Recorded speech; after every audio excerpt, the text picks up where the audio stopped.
All right. Yo, yo, yo, yo, yo. What's up? What's up? What's up? Give up the ruck.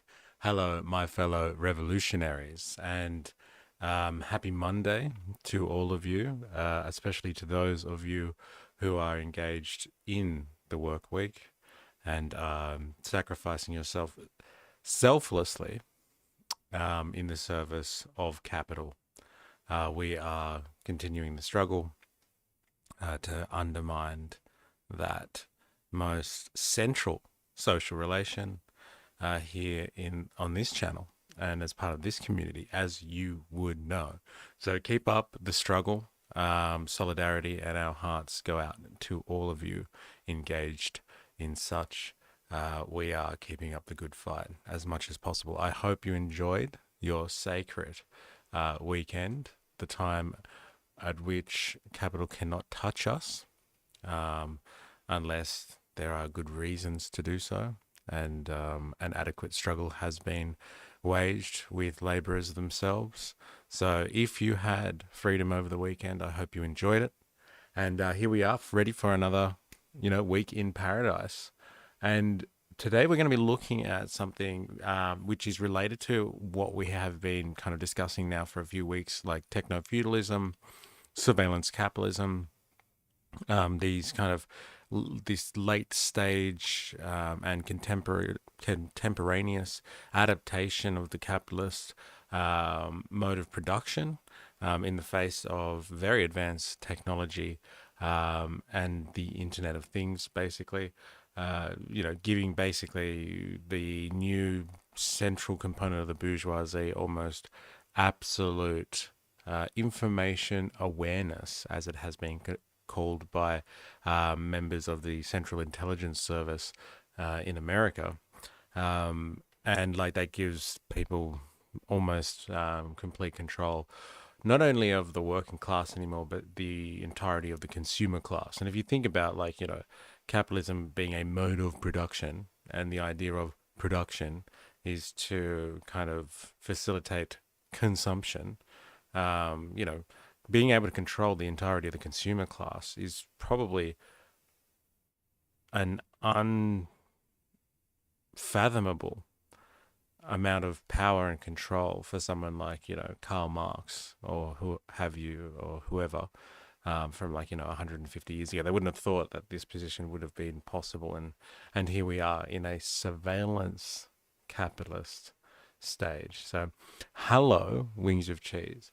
And I'm glad that you're on early, because before we get into the authoritarian stuff, John Soros back for round two.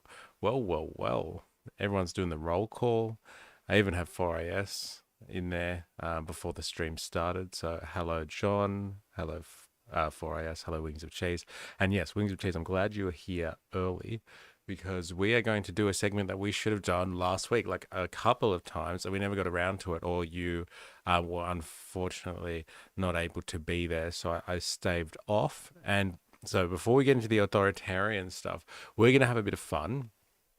And this segment is looking at propaganda, and not our propaganda, so not our flavor of propaganda, but the right wing sort. And so we're going to be looking at some hardcore. Yeah, let's do this segment. It's long overdue. Thank you very much, Wings of Cheese. We're going to do this one, and this one should provide some lulls. This is a segment, where we look at kind of right-wing thought, and what better to do that than through the Murdoch machine itself, and kind of. So for any Americans that are watching this Sky News is Australia is kind of like the Fox News of America, and the UK has their own Sky News, and so we feed off that machine too. As we have never let go of our subservience to the motherland. And they seem to be very upset at the moment, the right wing, with wokeism generally, but in the very special form that it takes in Disney and the Disney pop culture. And so one of the biggest channels, Murdoch, has a print monopoly in Australia. Yes, he does. a massive monopoly on media. Yo, yo, yo, yo, what's up, what's up, what's up? Give up the rack. It's 4 AS in the house. And so, like, we're going to have a look at this one. And this one might actually just be funny because, like, what these angry middle-aged men, and I don't know about this woman over here, but like what these angry middle-aged men have taken exception at in this piece from 10 days ago now, is Snow White, a new adaptation by Disney of Snow White and the Seven Dwarfs. And so the title is called Snow Woke and the Seven Pronouns, a brutally honest review of Disney's new movie. And so Australia's greatest gift after Margot Robbie to the States was Fox News. Yes, yes, part of the empire, itself. So I'm glad we were able to export something of value to the Americans. And so, like, I hope you enjoy Murdoch. You can have him. He's a grub. He's an absolute grub, and he's all yours. So yes, Snow Woke, and that is the great irony. Thank you, 4AS. I've actually watched this movie. I watched it so I could research doing a skit that I'm probably going to release this week on Snow White and the Snow Woke and the Seven Pronouns. Ha ha ha ha ha. And like that is the great irony in all of this for us, is that like these angry middle-aged men are incredibly triggered by a children's movie. Like, this isn't a movie like that is critiquing kind of like Western society and Christian values, and calling into question, civil rights discussions and DEI at universities and, anti-immigration policies and the war in, Palestine or something like that. This is a kids' movie that has been remade by a large conglomerate, Disney, so they can just print more money. And like they're going to do that by updating the story a little bit. And like, I think the big, like this is the real thing that I'm struggling to understand why they're so upset, is that Snow White, who should be pretty fair, right? Like very white, is like someone who isn't really like white in the sense that they're not like Anglo-Saxon. She's fair enough.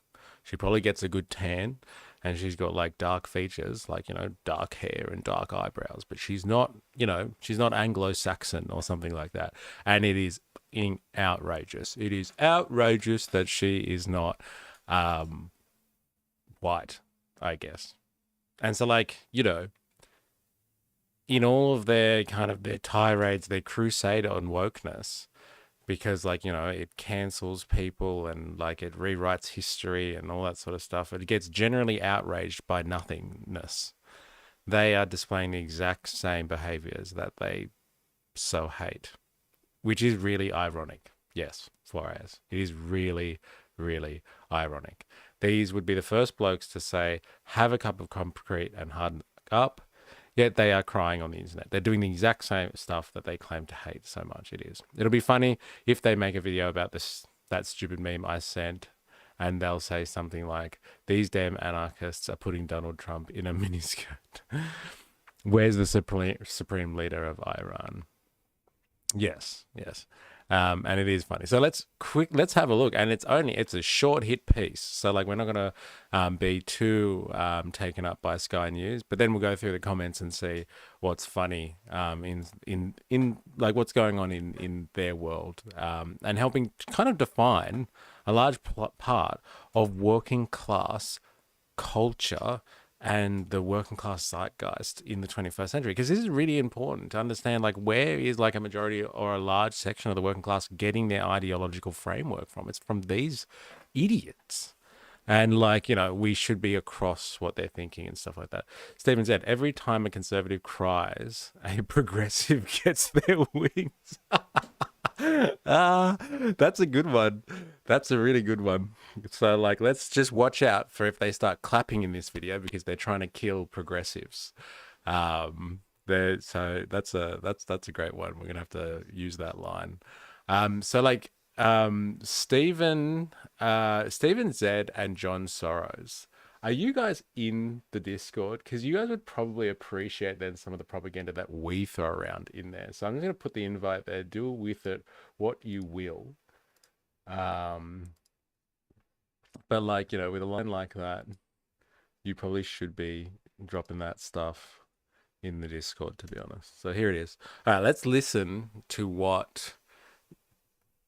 Like, it's hard to call it an opinion piece, but like, let's just see what their opinions are about, shall we?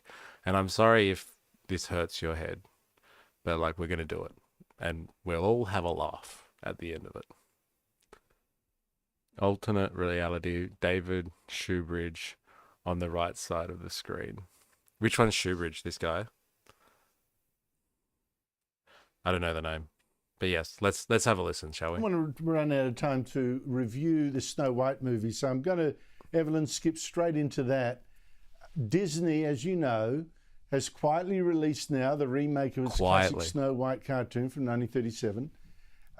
Quietly, because the remake star Rachel Zegler had signalled this would be totally woke, and it didn't go down well. She said there would be none of this being woken up by a kiss from a prince. Here she is. The original cartoon came out in 1937, and very evidently so. There is a big focus on her love story with a guy who literally stalks her.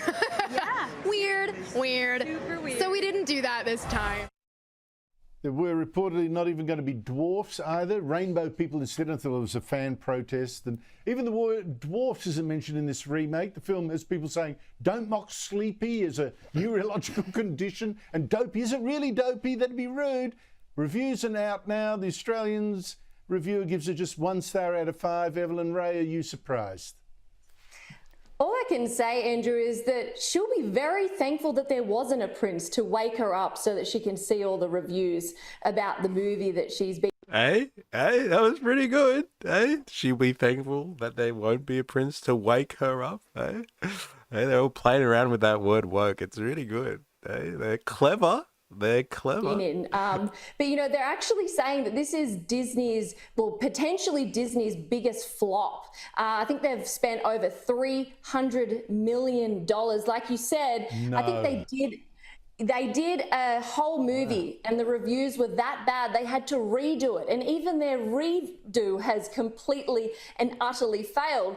Although, you know what's interesting, Andrew, it got, I think, 2.1 rating on IMDb, which is less than what the Little Mermaid live action remake made. But I suspect what they're going to do is exactly what they did for the Little Mermaid remake, which was say that, you know what, all of the negative reviews are just from all of the racists out there. They actually had different platforms adjusting the ratings and saying, you know what, I think this much of the ratings were from racists, so we're just going to delete them and give it this artificial reading. I suspect that's exactly what they're going to do. But I think there's a little bit of hope, Andrew. I don't know if you've heard, but we've just heard that for the first time in 2 decades, there's a new Disney Pixar animated series out there where they've put an openly Christian character in the series, and they've replaced it, or they've actually cut out of that same series a transgender plot line. So I wonder whether it took Disney to hit rock bottom to lose potentially $300 million for them to bring back what every parent across the world wants, which is child-friendly, Christian value, good entertainment. Remember that. Every family across the world, okay? Every single family wants child-friendly, Christian value, good entertainment. All right? Just remember that next time you see people from China or people from the Middle East somewhere or people from, I don't know, the subcontinent. They all want child-friendly, Christian value entertainment out of their Disney classics as they roll through their cinemas throughout the globe. That's what the entire world's audience is looking for. Far out.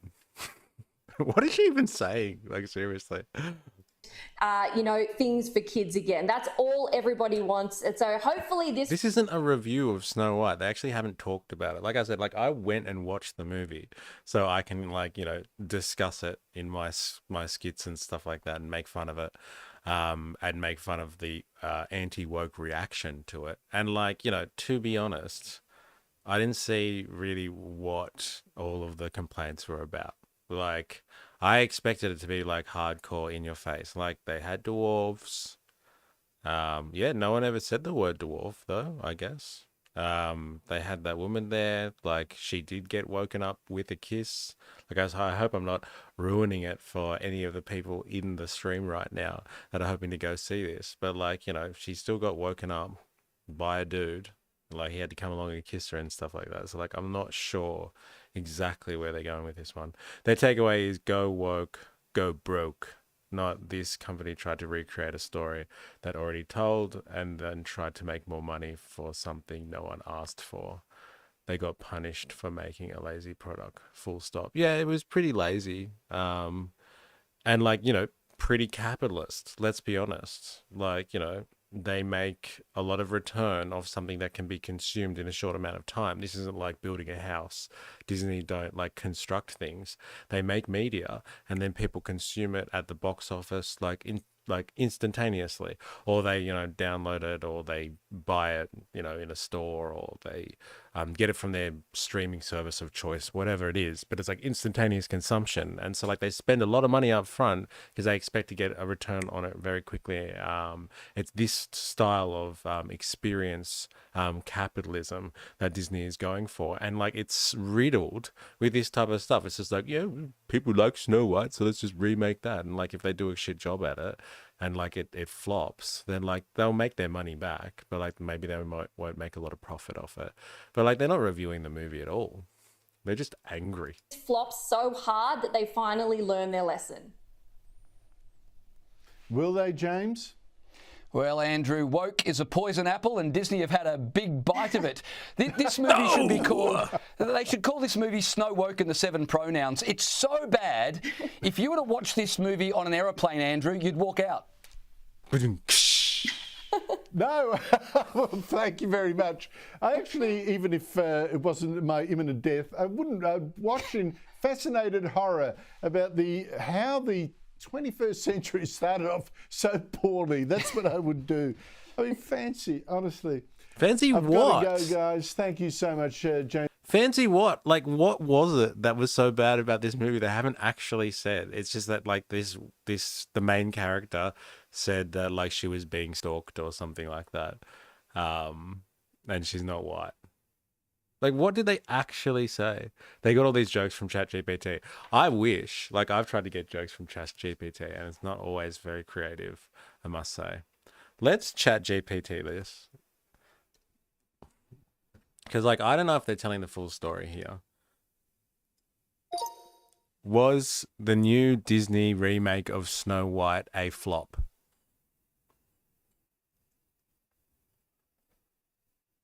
I wonder if it uses Sky News as a source. That'd be hilarious.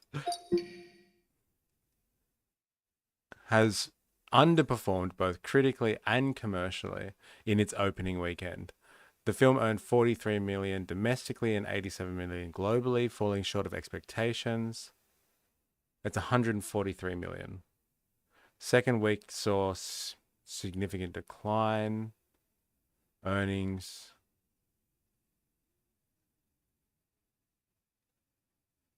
has received mixed negative reviews. Okay. So it's what is that? It's made $150 million. So it's half of what Sky News claims that they've made on it in the first couple of weeks.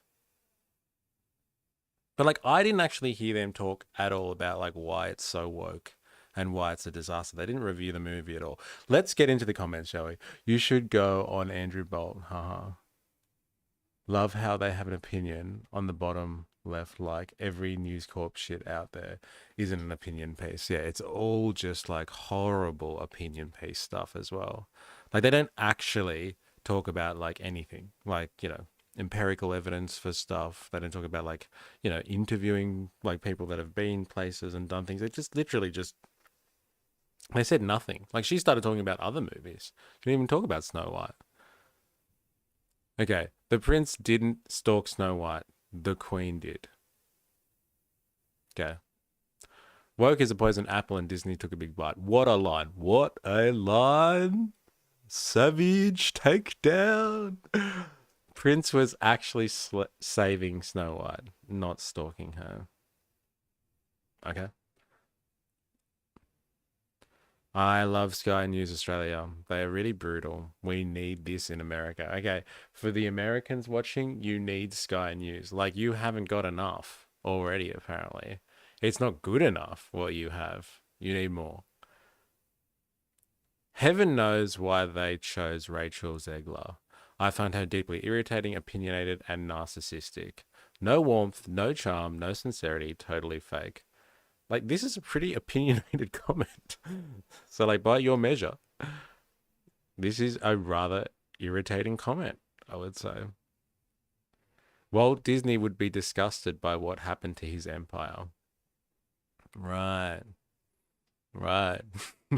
Okay. Whistle while you woke. Hey, that's pretty good. I'll give him that one. I like that one. I'm surprised there was not a black transgender woman playing the prince to wake her up.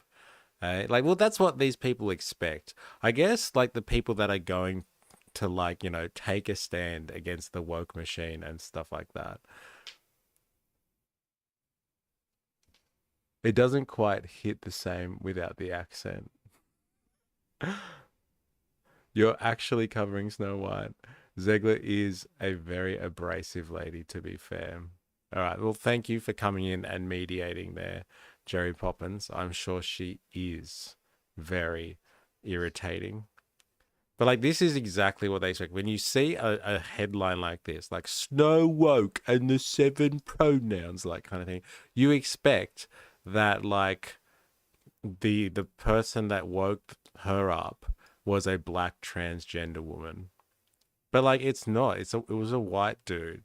Like, a really, really white dude as well. Like, not borderline.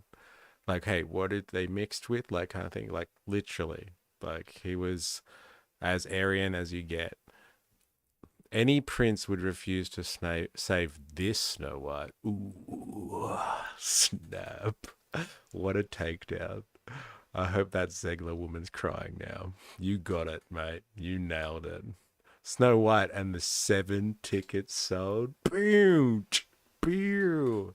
That's right. Those 7 tickets were worth 140 million in the box office over the first weekend.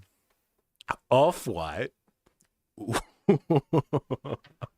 Hey, that's actually pretty scathing. Hey, that one. Off-White. Hey, and the 7 Democrats. Bam.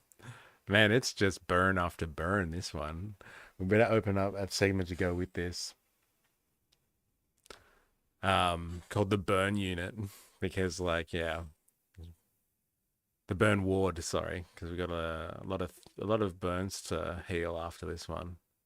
The remake nobody asked for. And I think, like, that's the real lesson here that we should be taking away. Like, this is, again, just to put on the anti-capitalist hat here, this is a massive multinational corporation making a remake that nobody actually asked for. Like, no one asked for them to revisit the original Snow White. I think people that like that sort of stuff, which is very dated now, will, like, you know, go and watch that on Disney Plus or something like that. Like, no one really wanted this. And it just shows lazy capitalism. That's what it is.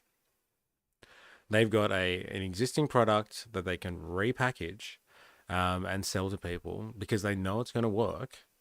And, like, they just did a lazy ass job at it. Like, I've seen the movie. It was lazy. It was really, really lazy. Like, they expanded the storyline, which was nice, but the music was awful. And, like, you know, Disney has, you know, it has the capital to really throw something at a production and produce really good music. And the music was awful. They bank on nostalgia. They bank on it hard. Man, these are far better than the people on the panel. Yeah, I know, right? It is. They're doing a good job here. The old comment section, the enlightened working class of the anti-woke section. Zegler is cut because no one asked her to be Snow White. Dreams crushed. They bank on nostalgia. Okay, snow garbage in the 7 trash bags. It's getting worse. It was better before. I think Rachel Zegler being weird when she talks about classic love story as a case of stalking. Zegler's argument about men being weird or creepy for wanting to be with or approach a beautiful woman is indicative of why many men are terrified of approaching women they like. Well, this is a psychoanalyst take here. They are afraid of being called creepy or a stalker or even being reported on. That's what's wrong with today's world. Well, look, I don't know, man. But like random dude kissing, passed out woman in the middle of the forest. It is a bit strange. But like, I don't know if you can tie that to like, being afraid to go and talk to women in like a nightclub or something like that. It's a bit of a stretch, but I get where you're coming from. But like, if you don't like someone like Zegler and you think they're unapproachable, then like, you don't have to go after women like that. There's plenty of fish in the sea, buddy. And like, they take all sorts, okay? They take all sorts. USAID isn't going to cover Disney's losses anymore. What the fuck does that even mean? I wonder what that's a reference to. What? What does that mean? I'm really intrigued by that one. Are they making the assertion here, or the far away claim that like USAID was somehow contributing through like NGOs or other expenses to Disney and its like spread of its propaganda and stuff like that? You miss all the shots you didn't take. Huh. You'll spend money to watch Snow White, but refuse to get YouTube Premium. Disgraceful. Hey, you know what? I figured out that I actually have the power to ban people from chats, Jerry Poppins. And like, yes, I did spend money on Snow White to be down with popular culture references. And no, I won't spend money on YouTube Premium. I refuse. So take that. Put that in your pipe and smoke it. But point taken, I get where that might appear conflicting. But like, I don't have to answer that, and I'm not going to. I'm sure Rachel Zegler is crying in her Ferrari. Yeah, I know, right? Fuck. What kind of fish is Andrew Bolt? A dirty, gross cup. The ads are a blessing. I no longer watch Disney. Well, there you go. There's a protest for you. If you watch this movie in an airplane, you would walk out epic, LOL. I know, like, is this news or is this a comedy routine? Because like that guy just like did his comedy, like his stand-up routine there and just tried it out for good size. And like Andrew Bolt lost his shit. But like, that's what news has devolved to. That's what we are dealing with. This is the type of stuff that is reaching the great masses of the working people of the world. Is like this guy he's like, look, you've got 30 seconds. Give us your stand-up routine. And he's just like, if I watch this on a plane, I'd walk out. Oh. And it was a good line. But like, is that what you want from the media? Like the media has one responsibility in a democracy. Is to inform citizens. So we can be better citizens and like make informed choices, like, in the political arena and all that sort of stuff. And here we go. They're spending time analyzing what happened to Disney and Snow White. Will we ever be the same again? Or is this the end of Western civilization as we know it? I don't know, man. I'm pretty outraged by this. I don't even think I know 7 pronouns. Yeah, like, why are they talking about, like I've watched the movie. There was no reference to, like, people like, you know, picking up on different pronouns or like associating with different genders or like, you know, being non-binary or like something like that. There was no reference to that. But like, you know, it's just, I guess it sounds good. What part of white did they not understand? That's the best comment. That's my favorite. Don't you get it, people? I'm from Malaysia. Ooh, I love to see Snow White. I love to see Snow White back to original. It's a European folk story, so let it be as original.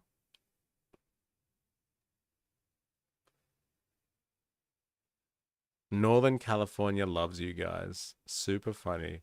Keep up the great work. All right, well, there's another one for the Americans in the audience. Yeah, it's just a war cry, yeah. Hi, I'm Dopey. They, them. Well, yes, I am outraged. When the evil queen is better looking than Snow White. Yeah, and she was. Like, let me just say. Like, the evil queen, my God.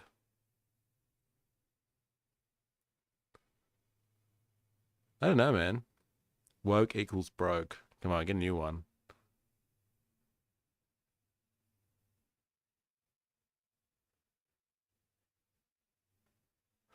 When are we getting a woke, gay, black Tarzan? Okay. I think this is just an ability for people to get, you know, stuff off their chest.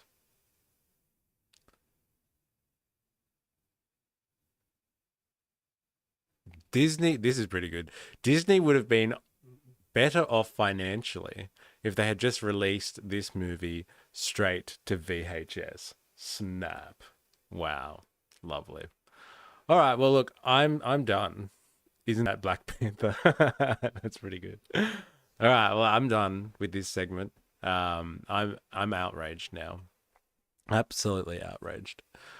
So like what we're going to be doing is we are going to be going now through and like making a connection to what we've spoken about like for the last like week and a bit now, which is that we are living in potentially a techno-feudal society. We're definitely living in a society that is part of a surveillance capitalist machine.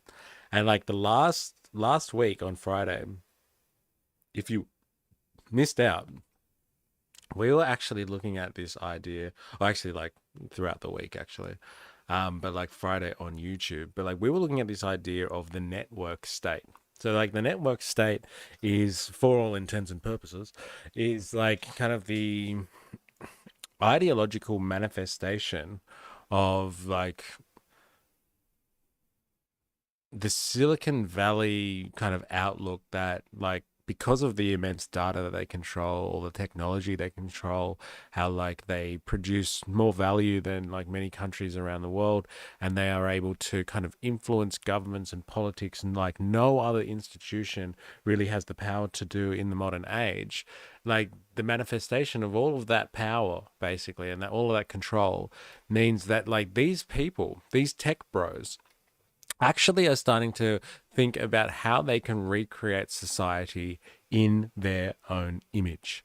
And like this is legitimate. Like I am not like I'm not making this stuff up here in the sense that like this isn't some fantasy, okay?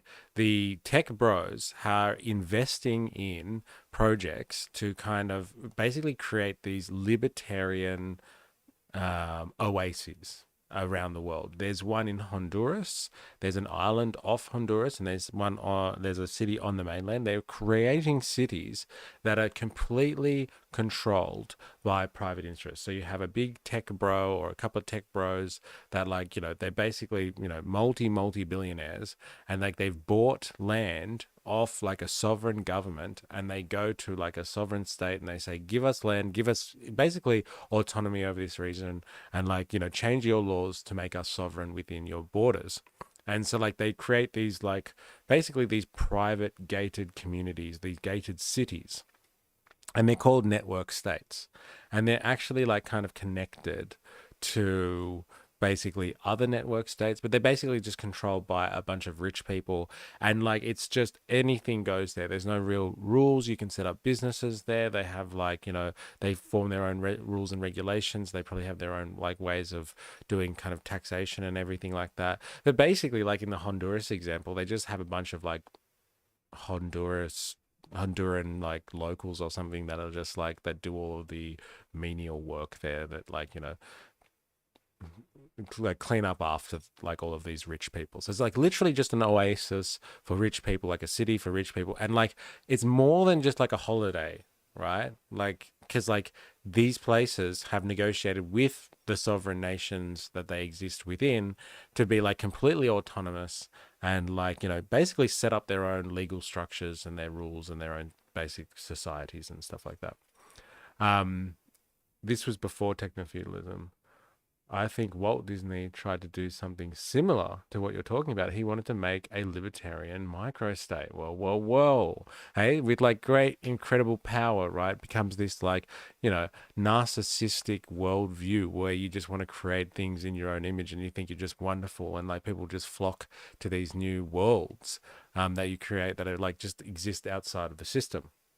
And it is satisfying, like as you see, like the footage of like this place in Honduras, called Prospera, and like, you know, you just see all these locals that are doing all of the hard work, like constructing the place, and like, you know, basically just serving all of these rich people that go over there and want to start businesses, and like they advertise it to startups, and like, you know, if you want to invest in it, the minimum buy-in was like $150 million. I think the one in the Greenland one is the most interesting given the context of the current rhetoric. Yes. And so like the other example is this place called Praxis, which is like something that Peter Thiel has like donated to, like, so there was a guy that like, you know, apparently went up to Peter Thiel and was kind of just like, hey, you know, I know you like this network state kind of stuff. You're into this ideology, this way of thinking. I'll help you set up one in Greenland. And so like he just gave this guy like $50 million to like do the, you know, the basic design work and like, you know, get the enterprise going, basically. And so like they have plans to set up a city in Greenland called Praxis, this like network state, which will be kind of owned by like a tech bro or a bunch of rich tech bros or something like that. And like, you know, people can go there and they can, you know, buy citizenship and become a citizen of Praxis, a network state. And like, you know, everything is controlled by the person that kind of, you know, reigns supreme, or the group of people, the CEO and the board of directors that control these autonomous sovereign states within other sovereign territories and stuff like that. And like this has a long history. There is the grandson of Milton Friedman. His name is Patry Friedman or something like that. Like he's been advocating for like the last couple of decades apparently for this thing called seasteading, which is like this idea of like building cities that like float in the sea in international waters, and because they live in international waters or exist in international waters, that like, you know, they don't have to meet any one state's laws and rules and regulations and all that sort of stuff, and so like they're outside of anyone's laws, and like they just need to be recognized by like the UN or something like that, or other nations, and then they can become sovereign states in themselves. And like, you know, tech bros and like, you know, millionaires, or like probably more than that now, but like, you know, multi-millionaires and billionaires have been like funding and giving this guy like kind of resources and investing in his ideas to like, you know, look at how to make viable things like seasteading. And so like the network state is just like the next development of this idea of the network state, of this idea of like being so rich that, you know, we can just exit society. Like society is really not serving the interests of the ultra wealthy anymore. So like, let's just exit society and set up our own societies. And this is what happens in a world where like, you know, you have such extreme gaps in inequality, like kind of thing. Like the rich are really like ridiculously rich now, and like they have so much money they can just throw stuff at like these warped projects and like these really weird ways of like doing things that are just completely out of context with everything that's going on around them. And they seem like really, really absurd to like average people like you and I. Like, how could someone even do that? And but like, you know, if you can just like throw $50 million at something like it's short change, like imagine that. Like you would throw, I don't know, you'd step over a coin on the street. Like they're just like, yeah, he's $50 million. Go research it for me. You know, it gives a lot of context though as to why America wants Greenland so much, like, is everyone's speculating on what it is that, like, you know, the Americans want with Greenland. Well, it's a patch of tech bros that want to set up a city over there apparently, and like there might be some other benefits too, but like this is a big factor. But like you have such extreme wealth concentration in the hands of a few people, and like they are so detached from reality and like what other people are experiencing in the rest of the world. They think they can do stuff like this, set up network states. But like the other manifestation of that like crazy detached insanity that comes from being ultra wealthy and having no connection to how the rest of the world is really functioning is that like these guys have gotten their hands on a president of the United States. So a leader of the free world, the emperor of world capitalism, is now basically in like is running things at the behest of a bunch of techno-feudalists, a bunch of tech bros. And so like you have to kind of look at the world now through a lens, or look at geopolitics through a lens as, what is Trump doing? One, but like, what is Trump being influenced by? He's being influenced by people like this that believe in the network state, and they are being influenced by people that like, that really want to just crush the democratic system, because like they're worried that like democracy really will be the only thing that is going to regulate the tech sector.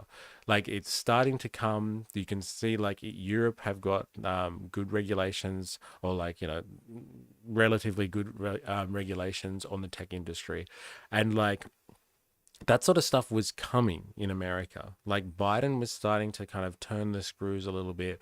Like, you know, I read something recently called the AI Bill of Rights. Biden was a proponent of that. Like he commissioned this, the creation of this document called the AI Bill of Rights, which was about regulating the tech sector. And so they all jumped on Trump and was just like, if he wins, then like we can basically dismantle a large section of the democratic machine, which, you know, kind of runs this country, a very ossified mechanism that just rolls over and does its own thing, but like it can be weaponized against the tech bros. And they were like, we need to get a control of this. And so like on the one side, you have these tech bros that are behind Trump, basically being like, we need to dismantle democracy before it hurts the tech sector. And like, you know, there's geopolitical ramifications of hurting the tech sector, because, you know, China is on its way, and like China's going to take over this AI arms race if you don't let the tech sector in America kind of do all of the stuff that it needs to do. And like Trump gets what he wants because he gets all of the funding. He has the support of all of these people who have incredible power. Okay, they control not only, you know, a lot of money, but they control like things like social media platforms and stuff like that, which shapes public opinion, not just in America, but across the world. Like they control the conversation across the world. So he's just like, you come with me, you fund me, you support me, you give me access to the throne, and like I will set up a system through authoritarian measures that suits your interests. And so today we're going to look at the authoritarian playbook, and like, where is Trump getting his, like, what is he doing? Like, why is he kind of, you know, disarming like democracy and like disarming like the deep state in America, and like what's he really up to? And like outside, like what's his agenda, and how does that meet up to like all this stuff like techno-feudalism, the surveillance state, the network state, like the interests of Silicon Valley and the tech bros? Like what's Trump's playbook to be able to deliver the goods for the tech sector and his allies and stuff like that? And ultimately, which is something that Jag has said a couple of times, something that like the Marxist dad has said in this stream, is like, how will you set up a system where you can reign supreme for longer than your defined presidency limits, which in the American sense is 2 terms. And so like, how would he set up a system where he could actually reign a bit longer than that? And that's through, you know, creating authoritarianism. So like the thesis here is, and the reason we're going to look at this today is that like, okay, along with techno-feudalism, surveillance capitalism, and the network state, that's like one arm. But like, how do you deliver that? Like, how do you get those interests across and get through your own? It'll be like a 2-pronged approach. You go authoritarian, and then you kind of, through that authoritarianism, you allow these tech bros to kind of control society and run things. So like we're going to look at this idea of the authoritarian playbook. And it all comes from Viktor Orbán, who is the prime minister of Hungary. And like, he kind of took over the system through his right-wing party, and like has basically changed like democracy, liberal democracy, into something that he calls illiberal democracy, which is like a nice word for like authoritarianism. And he's like eroded the democratic system there, so it basically favors and continues his party and his control over everything. Do you think this will be a factor in sparking an international revolution? Ooh, well, like, you know, a lot of people seem to be, and like, I don't want to jump the gun with all of this, but like, people seem to be upset with what's going on in America at the moment. Like they had a lot of hopes for like, you know, Musk and Doge and all that sort of stuff, and they're like, yeah, you know, let's clean up the government sector and stuff like that, and like, let's do something about migration and like all these types of issues. But like, they're standing back now after a couple of months, and they're just like, fuck, this is not what we expected. And like, you know, they really are gutting out like government services and stuff like that like kind of are necessary. And like, you know, even like, you know, save people's lives. Like, look at what they're doing in like, you know, in terms of like airspace, like traffic control and all that sort of stuff. Like, you know, gutting people out of certain sectors like leads to planes falling out of the sky and people dying and stuff like that. So like, people are kind of just like, ooh, I don't know if this was the best idea. So like, if people like start to wake up a little bit and then just like kind of start to vote against this stuff in other elections around the world, because they've seen what like you know, Trump and like emerge with the tech bro kind of supremacy would do to your country, then like, you know, I don't think it'll lead to a revolution, because people might wake up beforehand. But if people don't, and they go all the way down the garden path with this stuff, there might be only that as an option moving forward, because this stuff, this tech bro alliance and authoritarianism, goes down a one-way street with really no, you can't really U-turn that shit. Like, once it's there, like, I don't think you can get democracy back once you go authoritarian in this current day and age. And so like, the only option I think would be some type of revolutionary movement, some type of uprising of people all over the world against this type of authoritarianism. That's it. So like, let's see how far down the path of authoritarianism we get. And like, we have only just started Trump's presidency, let's be honest.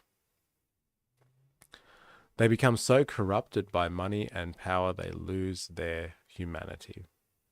Wait, did I miss something? No. Biden's screws were rusty as fuck, bro. They were. But like, he started to kind of like, you know, turn a little bit on the tech bros, and like was trying to rein in some of that stuff. And like, whereas like, you have Trump, who was just like, oh, I'm not going to rein in anything. What do you want? Like, kind of thing. He's Project Stargate. Good luck in trying to build a private city in Syria. Didn't Trump propose doing that in Gaza? Yes, he did. Yeah. Yes, he did propose doing that. And that's his real estate background really shining through right there. So let's have a listen to this guy. This guy is Ambassador John Statok. So, international legal scholar, diplomat, human rights leader, and former US ambassador to the Czech Republic. And so like, he goes kind of through Viktor Orbán, and like how Viktor Orbán like has kind of become a model for all these like kind of right-wing politicians all around the world, because he's really changed the face of like politics in Hungary and taken away from any real meaningful liberal democratic system. And like some of the stuff that like, you know, Viktor has done is just like, you're just like, oh my God, that's what Trump's doing. Holy shit, like kind of thing. Like it's really like play for play kind of stuff. It's interesting. So let's have a listen, shall we? I've got, yes.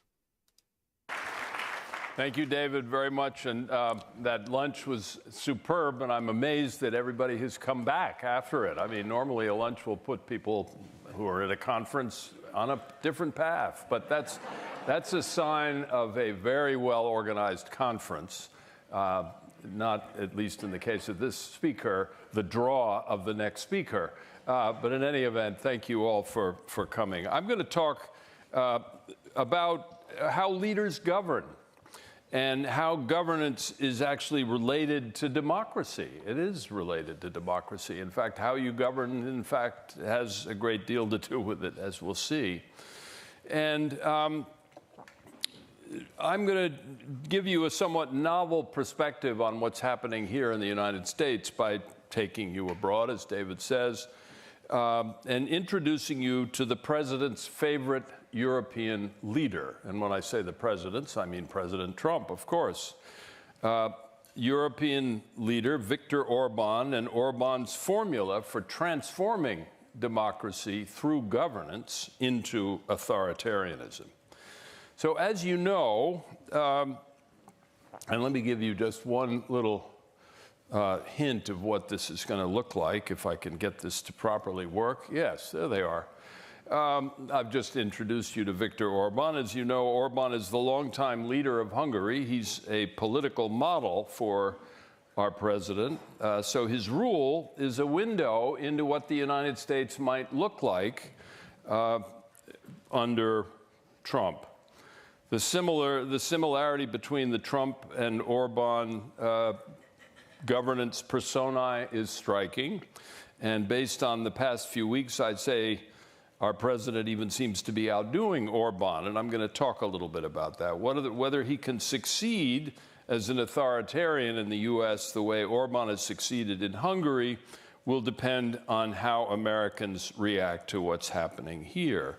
So here's another perspective on this relationship, which is a very important way to introduce this subject. You know, to understand how Viktor Orbán got his start, let's look back to the events in Eastern Europe after the fall of the Berlin Wall. The pace of change in the early 90s was dizzying. I was very much there and seeing it all happen. The forces propelling democracy seemed to be unstoppable. Political walls separating East and West collapsed, democratic elections and free markets sprang up everywhere. A divided Germany was reunited. The Soviet Union was dissolved. The European Union expanded eastward, and a new global economy seemed to be taking over the world. These changes led one optimistic observer at the time to predict that democracy would be the final form of government. But there were other factors at work, less visible at first, but eventually producing other kinds of changes. International companies began moving their factories out of Europe and the US to Asia. Neoliberal shock therapies applied by American economists in many cases were cutting social spending in the new democracies. Services provided by the old regimes were replaced unevenly by capitalism. Corruption broke out as state assets were privatized. Bank bailouts and lending crises shook the financial system. Economic inequality grew between the new oligarchs of privatization as the assets of the old state regimes were privatized and everyone else. And then came the massive flow of refugees into Europe from the wars in Afghanistan, Iraq, Syria, and North Africa. And all of this led to the rise, perhaps not... So, like, let's just say two factors there, okay? If we're talking about, like, how Hungary So in like kind of Eastern Europe, Central Europe, like how it's gotten to authoritarianism, you have two factors there. And like he said one, which is always on like the agenda of kind of right-wing groups and stuff like that. It's just like, well, there's a lot of refugees that came here. Hey, migrants. Hey, no one asked them to come here, like kind of thing. And you're just like, well, there were a lot of wars that were started or instigated by Western powers and stuff like that. But like, okay, there's refugees. People don't like refugees. Got it. Xenophobia. But the other big factor there that really contributed to this sense that like, you know, we need to do away with democratic institutions because they're not serving the people anymore, neoliberalism. Neoliberalism happened from like basically the 80s onwards, and it eroded government services. It eroded people's, feeling of trust in the government sector. And like it made society rather unstable because like there was a lot of common goods and public assets that were privatized and preyed upon by big capitalist interests. So like massive factor that we should all be keeping in our minds when it comes to like, oh fuck, why is authoritarianism becoming so appealing? Why is like kind of this right-wing ideology like taking nations by storm at the moment? And like, you know, progressive ideologies and liberal ideologies like seem to be, you know, basically being laid waste to. Is like neoliberalism has had a massive effect on people's psyche because like it has eroded systems that have supported people and gave people like comfort in society for a while, and that has then eroded basically our trust in institutions generally. Society has failed and we need a big strong man to come in and fix everything up. Hungary, top 3 countries to visit. Go on, you're gonna have to finish up that G up, Jerry Poppins. Hungary, and what are your other ones that you're gonna visit then? Right-wing politics always conveniently leaves out imperialism and the subjugation of the global south. Your benefit was on the backs of pushing someone else down in another country. Yes, it's a very good point. But like, and like they do comment on like the factor that is just like, yeah, refugees are a problem kind of thing, and you know, yeah, but like what caused the refugee crisis that you're worried about now? Like, you know, these people that are coming in and, you know, destroying your values and like, you know, warping the way that your country is run and destroying your culture and all that sort of stuff. Why are they leaving? Have they come down here in droves? Overzealots did a good video on this topic, RE neoliberalism. Damn, my messages are not being displayed. Yeah, what? Yeah, what did you say? Oh, so people are getting censored. I thought it was now we get regular censored here. Oh, he quotes David Harvey. Oh, well. He must be a legend then. Overzealots. David Harvey's the bomb. Yeah, John, look, far out, whatever you're saying. Naughty. Dude, like, I don't think any comments of yours have come through today, apart from hello, smiley face. That was all I saw. So, yeah, you're in trouble.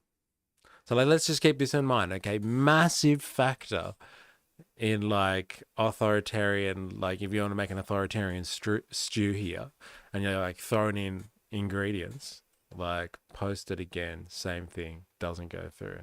Damn. How controversial. Neoliberalism. Heavy privatization. Remember that. Surprisingly, in retrospect at all, certainly based on what we've said, what's been said already in this conference, the rise of xenophobic populist politics.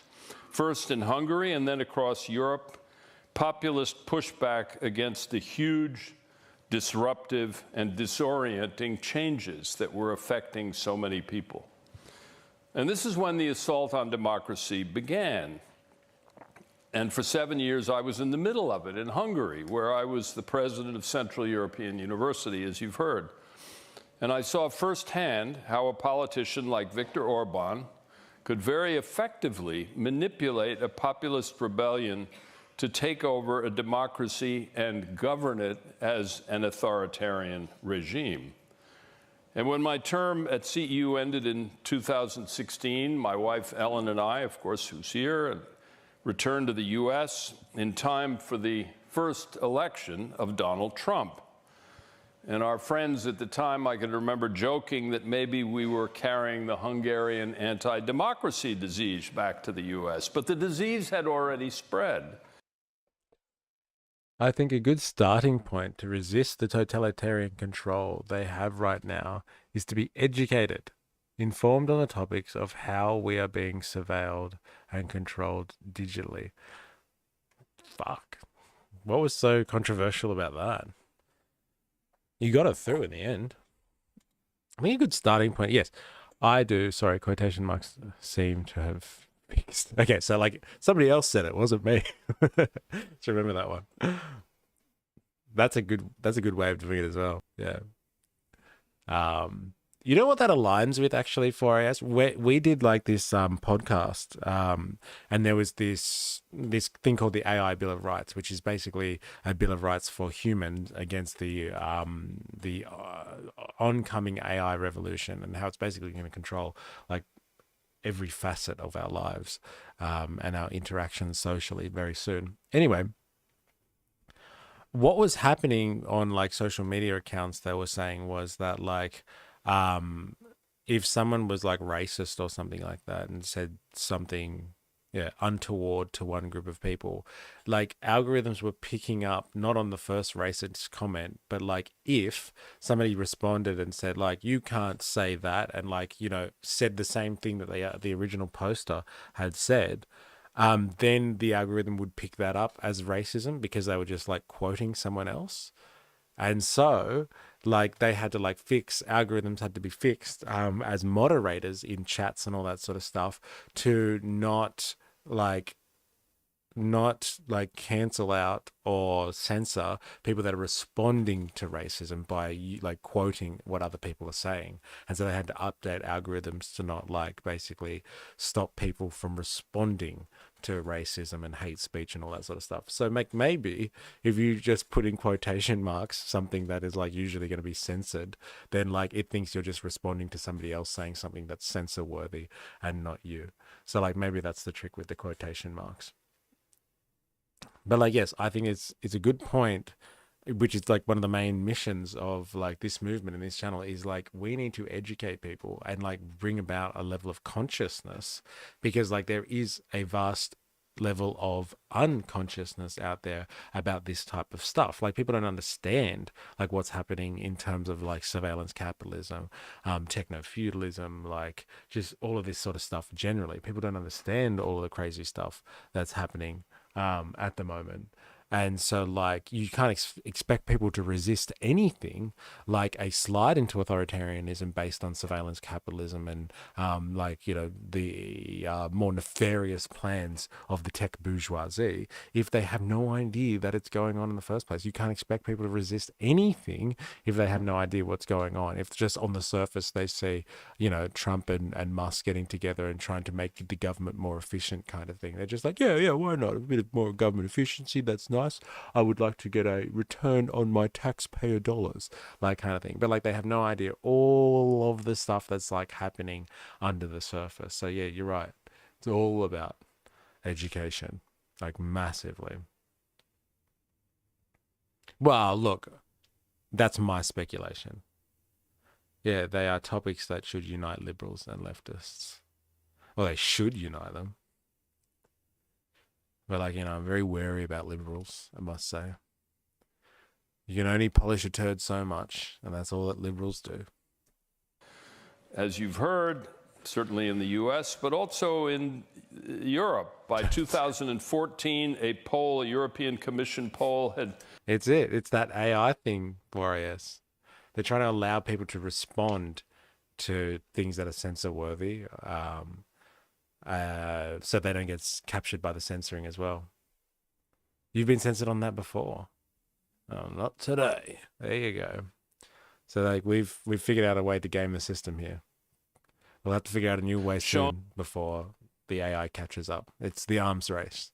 that 70% of Europeans distrusted their elected governments, up from only 25% in 2002. In Eastern Europe, people were feeling left behind. That's a big change, man. Like 70% of people don't distrust their government, up from only 25. So you have like a quarter of the population at the turn of the century, turn of the millennium, that distrust their government. And like, 15 years later, almost 3/4 of people don't like their government. This is in Europe, anyway. Distrusted their elected governments, up from only 25% in 2002. In Eastern Europe, people were feeling left behind by the loss of jobs, stagnating incomes, austerity programs, and cuts in social welfare, all products of the economics of globalization. And by 2010, Hungary had become a laboratory for populism, a decade before it came to the rest of Europe. The financial crisis of 2007 and 2008 hit the Hungarians very hard, and many began to feel that they were now no better off than they had been under communism. Hungarians have a deep-seated victim mentality, the product of centuries of invasions by Mongols, Turks, Russians, Austrians, Germans, and Soviets, and the Hungarian civil society was therefore badly stunted and never really grew as a result of these outside dominations. And on top of that, the country was deeply divided between a majority rural population that speaks only Hungarian and a cosmopolitan minority who were the dominant elite. And this really set the stage. It's the circumstances out of which Viktor Orbán rose, and he walked in to take advantage, if you will, of... Yeah, I thought he was going to say Australians as well. He's got like, oh, Austrians. Like, yes. These circumstances, or at least to fashion a system of governance that he felt was appropriate for the time. Orbán had been a hero of the democracy movement that overthrew the old regime. He had good organizing and rhetorical skills, which he used to stimulate Hungarian sense of victimization. He attacked the European Union as the new Moscow, as he put it. He railed against refugees, calling them a threat.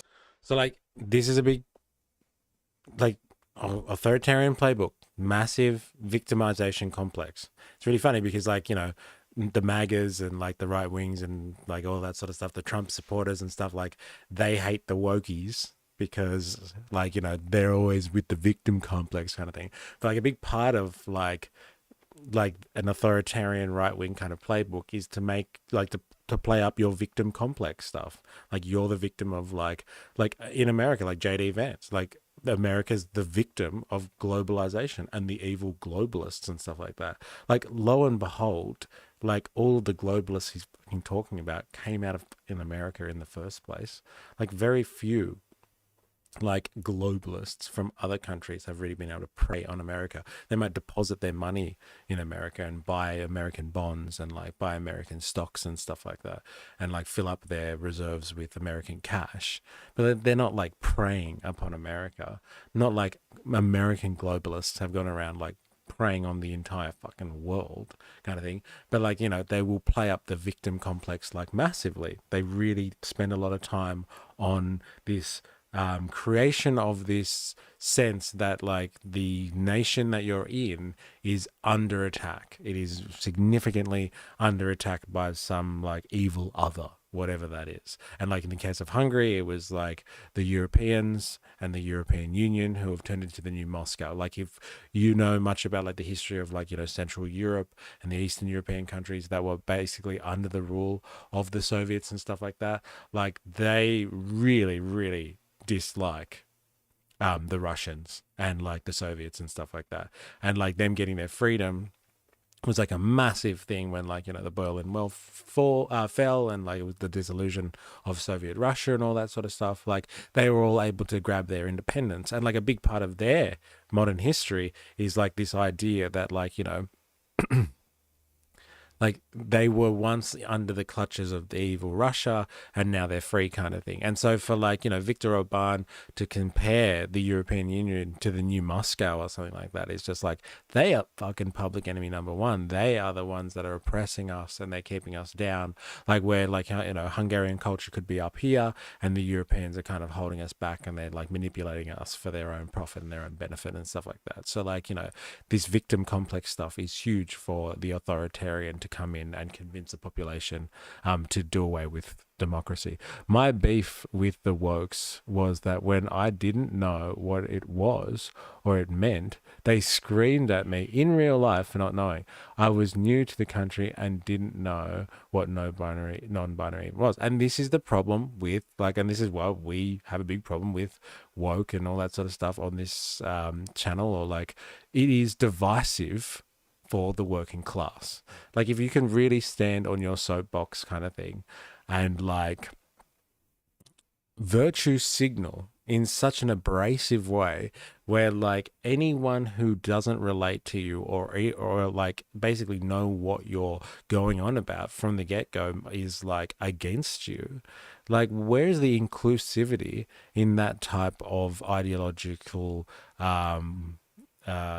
position or that type of movement? Like you're not going to win anyone to your cause. And the fact that a lot of it aligns with kind of progressive thinking and like revolutionary leftist thinking is rather unfortunate. Yes, militant wokeism, it's a very good term for us, I must admit, a very, very good term.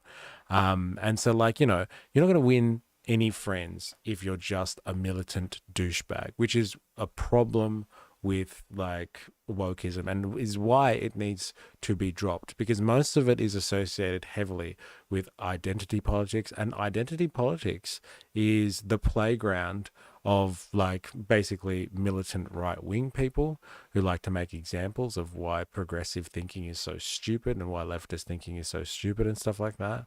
And like it is full of contradictions. Identity politics is full of contradictions. You can associate with one form of identity over here, but that can contradict something else that you identify with over there.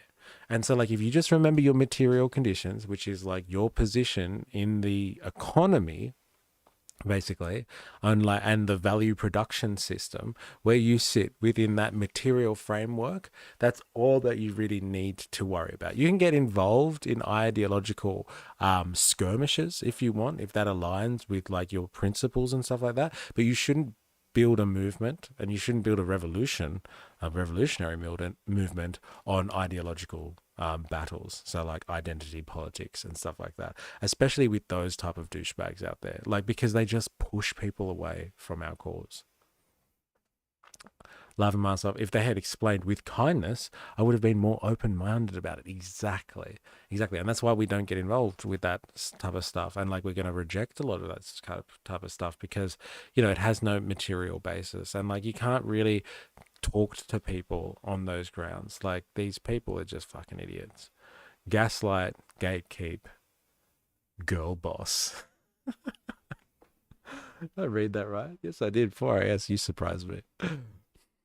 To Christian civilization, he campaigned on the memorable... This is another thing. I'm sorry, I will let this guy talk, but like the Christianity aspect, we've spoken about this like a little bit over the last few weeks now, but like this Christian element is huge in authoritarianism, like in Western authoritarianism, maybe not in like, Eastern philosophies and cultures and stuff like that. But like the correlation between like, upholding Christian values and stuff like that and authoritarianism and the degradation of democracy is fucking huge. It's huge. Oh, it's a common neoliberal feminism joke. Okay, fair enough. But yes, Christian values, keep an eye out for it, because like, like what's the incredible paradox of like, the phenomenon, which is Donald Trump and stuff like that, is just like the evangelical Christians are his like supporter base that like, sweep him into office and stuff like that. And like, he is one dirty motherfucker. Like he's like the Antichrist, that guy. Like seriously, like sleazy, dirty, like, 80s guy, like absolutely no Christian values at all. Big push from the Christian sector of the American voter base kind of thing.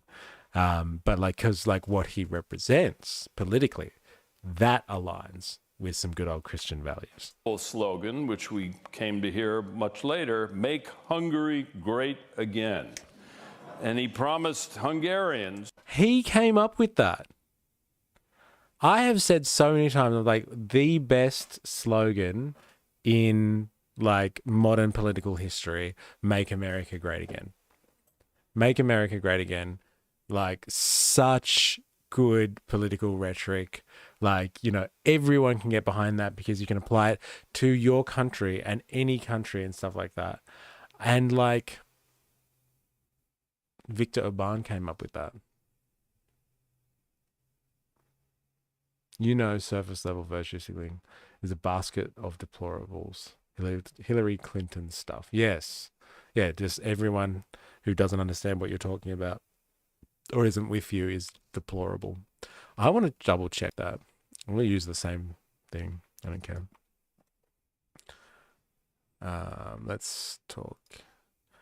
Did Viktor Orbán come up with the slogan, "Make Hungary great again"?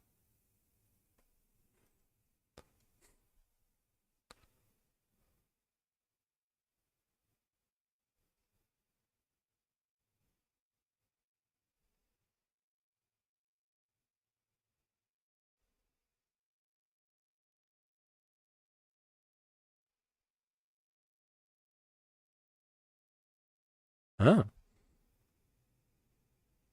Interesting. So I wonder where this guy got it from then. He did say that, right? Let's take it back. Campaigned on the memorable slogan, which we came to hear, victimization. He attacked the European Union as the new Moscow, as he put it. He railed against refugees, calling them a threat to Christian civilization. He campaigned on the memorable slogan, which we came to hear much later, "Make Hungary great again." And he promised Hungarians he would rescue them from migrants and foreigners and people of other races and religions. And above all, and this is probably his most important contribution, he created a new identity politics in Hungary by offering the vision of, as he put it, a great Hungarian nation. Of course, it had a history of being part of the Habsburg Empire, and it felt that it was great in that way. A great Hungarian nation as a way to prop up a worn-out and disintegrating society. So Orban boasted that he would build a new form of government, which he called illiberal democracy, a sort of Orwellian term he invented to justify turning an election into an instrument to undermine democratic institutions. After he was elected in 2010, he maneuvered his narrow electoral victory into a supermajority in the parliament, paving the way to rewrite the Hungarian constitution. He took over the media through government. This is a point about like revolution. Revolution doesn't have to be a bloody takeover kind of thing. Okay, it doesn't have to be like, you know, the people rising up. You could do it through democratic means, apparently.